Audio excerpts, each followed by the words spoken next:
शिव महापुराण के अनुसार पौराणिक समय में दैत्यों का राजा दम्भ हुआ करता था। वह बहुत बड़ा विष्णु भक्त था। कई सालों तक उसके यहाँ संतान नहीं होने के कारण उसने शुक्राचार्य को अपना गुरु बनाकर कृष्ण मंत्र प्राप्त करके पुष्कर सरोवर में घोर तपस्या की। भगवान विष्णु उसकी तपस्या से प्रसन्न हुए और उसे संतान प्राप्ति का वरदान दे दिया।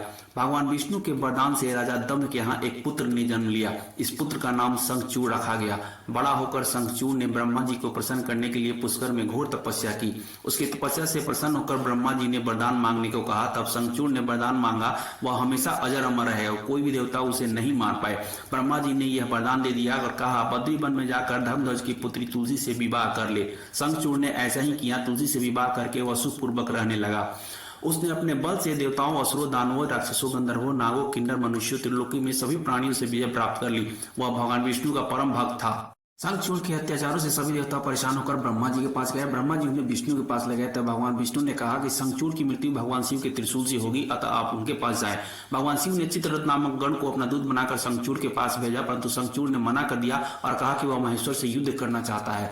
भगवान शिव को जब यह पता चली कि युद्ध के लिए अपनी सेना लेकर निकल पड़े। इस तरह देवता दानवों में घमासान युद्ध हुआ, परंतु ब्रह्मा जी के वरदान के कारण देवता शंखचूड़ को नहीं हरा पाए। भगवान शिव ने शंखचूड़ का वध करने के लिए जैसे ही अपना त्रिशूल उठाया, तभी आकाशवाणी हुई, जब तक शंखचूड़ के हाथ में श्रीहरि का कवच है, इसकी पत्नी का सतीत्व अखंडित है, इसका वध असंभव है। आकाशवाणी सुनकर भगवान विष्णु वृद्ध ब्राह्मण का रूप धारण कर शंखचूड़ के पास गए और श्रीहरि कवच दान में मांग लिया।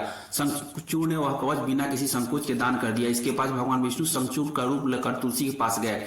शंखचूड़ रूपी भगवान विष्णु ने तुलसी के महल में जाकर अपनी विजय होने की सूचना दी। यह सुनकर तुलसी प्रसन्न हुई और पति रूप में आए भगवान विष्णु का पूजन किया, रमन किया। ऐसा करते ही तुलसी का सतीत्व खंडित हो गया और भगवान शिव ने युद्ध में त्रिशूल से शंखचूड़ का वध कर दिया।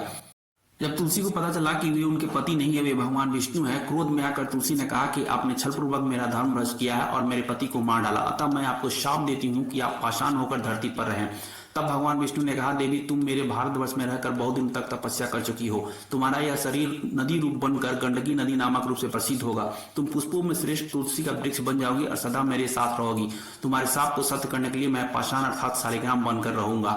गंडक नदी के तट पर मेरा वास होगा। ऐसी मान्यता है कि तभी से पुण्य फलदायी देव प्रबोधनी एकादशी को मनाने की परंपरा की शुरुआत हुई।